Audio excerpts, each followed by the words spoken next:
Hey guys, welcome back to another video. Today is I'm100, and today we're back for another game trial. Today I'm showcasing The World Ends With You Final Remix. This was really cool to see, as it was not something that I don't think anyone expected to come out of a Switch game trial.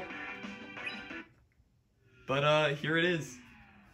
Of course, like I normally do, I will not really be going over any of the, I guess, story. You're blocking my view. So I'm just gonna be playing a little bit, and I'm gonna show off the gameplay, and I'm gonna just talk about it because I just beat this earlier today. Stop talking. I was like, wow, this is an RPG game, because I knew nothing about it. I was like, wow, an RPG game that is given as a free trial. That's kind of weird. Even though I think they might have already done that already. I might have missed something. So you can keep yours. But yeah, I was really surprised to see this, and it was a game that I was interested in. I had not looked into anything, but I was like, well, never will.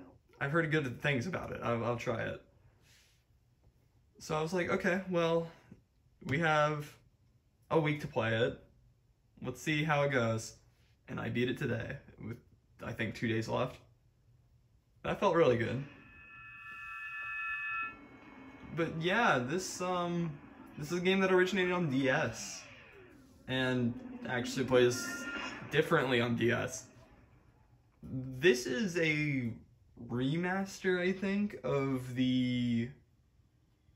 okay, wait, so the DS version had something else that I'll explain later, but they then remade it on mobile phones, and I always, like, I said to my people, my friends and stuff, and I was like, oh, so they ported it to Switch. But no, they definitely upgraded stuff. I just don't really know everything to the extent, which I just watched a video before this that was like comparing them all.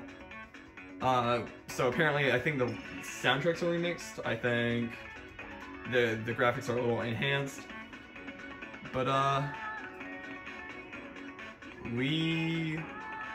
honestly, now that I skipped all the text, I don't remember what I was supposed to do at this point.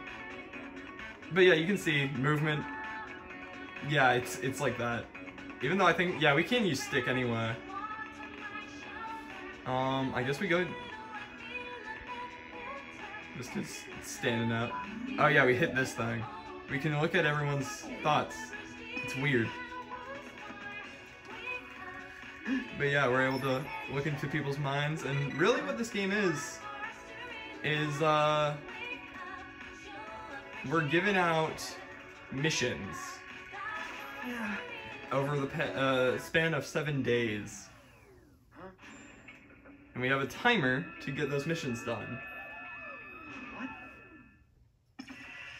So we have to do these missions and survive 7 days, pretty much.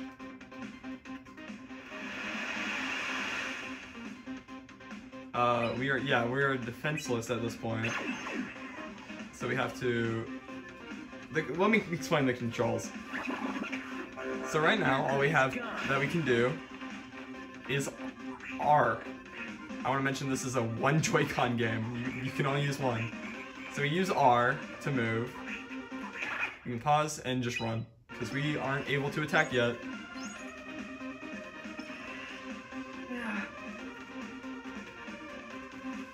But we will soon see that we are able to later. Oh yeah, this.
you know, that gives us a little look at the story and stuff. After now me beating the game, watching that really is something. Because now you know everything that's actually happening in that, but yeah, whatever. Yeah, but we're being attacked by enemies that are called noise.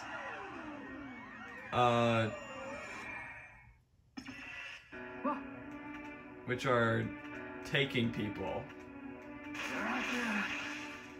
You know, even playing the game, I don't really understand much about that, because that doesn't ever get brought back, I guess? I don't know. Anyway, this is a thing. Pacts. On the journey, you make pacts with people, and that means you pretty much sync up to sync up with a partner to attack enemies. You are defenseless with that one. Watch yourself. But now we are introduced into the actual gameplay. ZR is our action button, and up here we can see our attacks. So we have right here a fire attack that if we drag the floor, and it has to be away from us because it doesn't do anything if it is at us.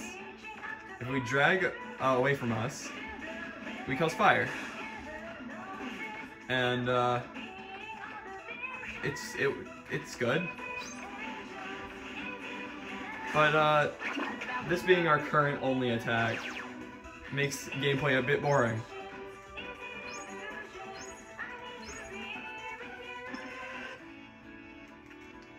So that's all we have right now. But there are more attacks, like well, maybe we'll be introduced to some, but we can do other things. We can not just drag, but we can also tap, of course. We can. There's all sorts of things. I think there's probably a bit of story. There is a lot of story in this game. I played quite a bit of it in Discord calls, and if you're playing an RPG and trying to actually read the like all the text in a call, I feel like that shows the most, like the like especially when you're in a call, because it's just like, wow, the text never ends, because like if you're reading it out loud, you're just constantly reading. And yeah, that's what's pretty much happening here. Every now and then, there will be blocked walls on your path that you normally cannot go through unless one of those hooded guys open it up. Those guys are they're Reapers, which I guess I'll explain it a bit. But yeah, you do missions every day, and that was the mission, just go to here. We had to do, in order to open that wall, have a pact.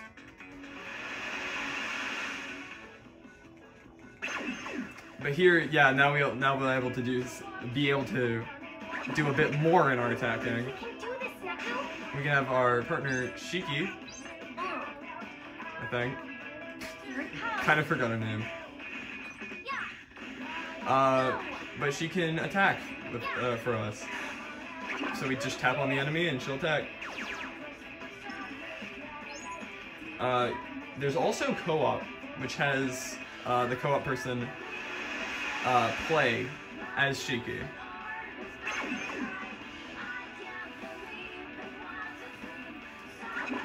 In the original game on DS, instead of this, you would be playing on the top screen and bottom screen.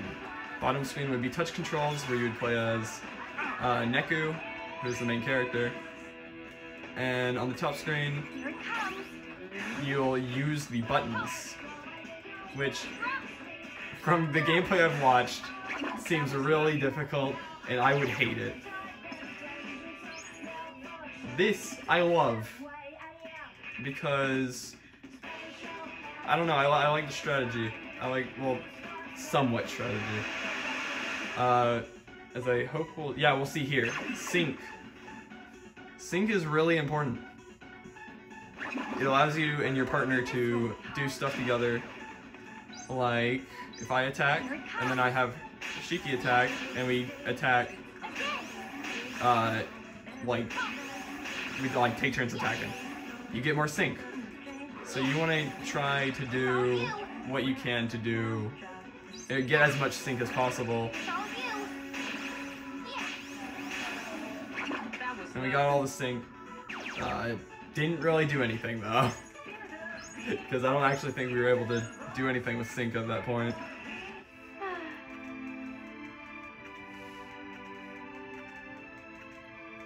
So yeah, I did mention the fact that this is a game, like in universe, this is a game that they're doing.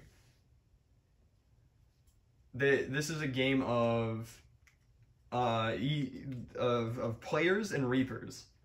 Players have to do the missions, as I've mentioned. Reapers are the people giving the missions, and also trying to eliminate the players. It's complicated. Like, this story gets a bit complicated. But yeah, hopefully we'll, I'll show a bit more. But that was just day one. Our next mission... Oh, this is the statue one. Okay, yeah.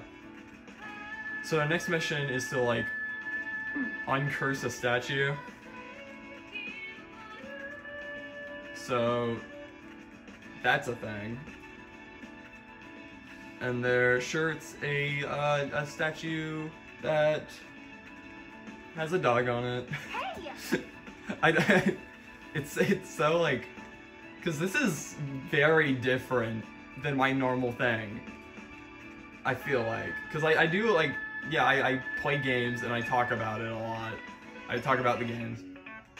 But I don't think I've ever done a video where I'm just constantly explaining what a game is. I don't think I've done that. That's more like an info video, I guess.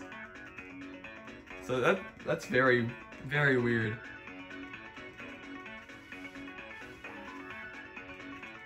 Oh yeah, so then we go over and we decide to go to this guy and scan him. Nothing happens. That's because he's a Reaper. You cannot scan players or Reapers. So that's the thing. But yeah, I'll play a little bit more. I just want to say I really enjoyed this game. And it's really unique. I'd say it's unique. It's really unique for what it is.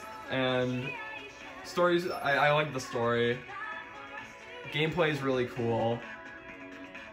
And I heard that there is a sequel.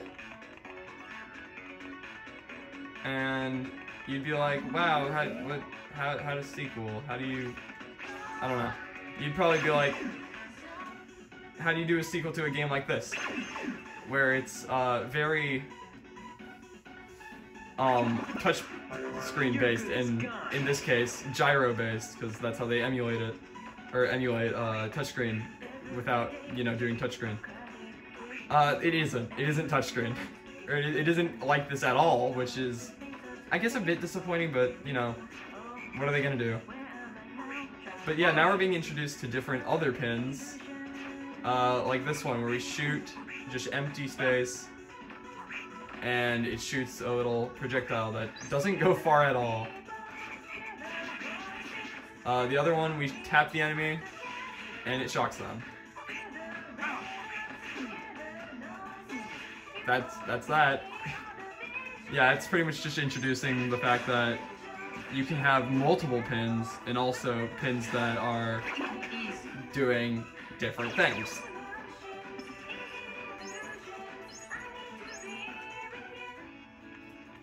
So I think, yeah, we get like 3 battles here, just showcasing different pins. And I think, yeah, okay, so this one, I don't really like this one. This one, yeah, we have a little physical attack, so we go up to them and we slash Neku himself, I think? Yeah. Which I don't like this at all. It feels so weird. And I can never, like, usually the ones that are like drag in a specific way, I have like a ton of trouble with. But yeah, whatever, it's fine. And then we got one more, and I think that's where I'm gonna end the video, because that's just a little show at the game. Oh, this one allows us to pick up objects and throw them. Watch yourself. There's one that shows up a bit later, which is like this, except instead of throwing it, you actually just pick it up and like drag it around. So it's like a mix of that and the fire one. But yeah, instead of random battles, this game works its battles with you engage them, you find them. There's, of course, ones you have to do, like those. And sometimes you have to defeat certain enemies, or you have to get an item. Something like that. But most of the time, you don't really need to battle enemies. They're really just if you want an item, if you want money, if you want experience. Which, yeah, you can level up in this game. But you can also level up the pins you use. So that's also a thing. It's definitely good to check on which pins you use, because some are definitely better, some are worse.